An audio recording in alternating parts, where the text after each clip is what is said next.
Salve te omnes. Let's continue with the Aeneid, Book 1. Quis genus Aeneidum, quis Troiae nesciat urbem, virtutesque virosque aut tanti incendia belli, non obtunt sadeo gestamus pectora poeni, nec tam adversus equus Tyria soliunget ab urbe. Who does not know the race of the Aeneadae?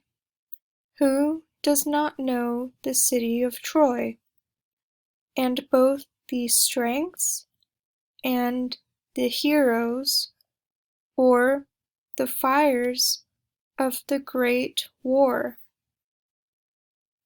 We Phoenicians do not wear our hearts so unfeeling. Let's go over that line again. We Phoenicians do not wear such unfeeling hearts, nor does the sun join his horses, having been turned so far away from the Tyrian city. This is Queen Dido speaking in response to Ilioneus and the Trojans' presence. The Trojans are pleading with her to give them hospitality until they make their way to Sicily or Italy, depending on if Aeneas is alive or not, and she is speaking to them in response. And she's saying that they don't need to explain themselves because Aeneas is famous. The race of the Aeneadae are famous.